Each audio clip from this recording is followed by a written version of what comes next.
Hi అండి. Gas stove పైన పసుపు వేసి చూడండి. మీరే ఆశ్చర్యపోతారు. ఈ టిప్ తెలుసుకునే ముందు చిన్న రిక్వెస్ట్ అండి. మన ఛానల్ ఎవరైనా ఫస్ట్ టైం చూస్తున్నట్లయితే ప్లీజ్ అండి ప్రీవియస్ వీడియో చూసి మీకు నచ్చితేనే ఛానల్‌ని సబ్స్క్రైబ్ చేసుకోండి. వీడియో నచ్చితే ప్లీజ్ అండి లైక్ చేయడం మాత్రం మర్చిపోకండి ఫ్రెండ్స్. మీరిచ్చే చిన్న లైక్ నాకు సపోర్టింగ్‌గా ఉంటుంది. మరికొంతమందికి రీచ్ అవుతుంది కాబట్టి ప్లీజ్ అండి లైక్ చేయడం మాత్రం మర్చిపోకండి ఫ్రెండ్స్. ఏదైనా ఒక బౌల్ తీసుకొని దానిలో కొన్ని వాటర్ అయితే తీసుకోవాలండి.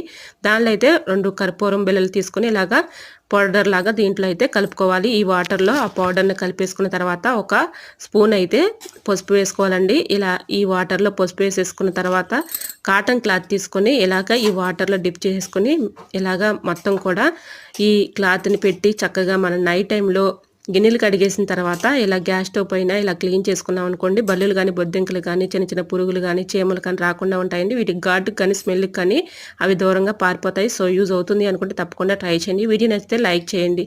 ఇలాంటి మరెన్నో ఇంట్రెస్టింగ్ వీడియోస్ కోసం నా ఛానల్ లైక్ చేసి సబ్స్క్రైబ్ చేసుకోండి. Thanks for watching.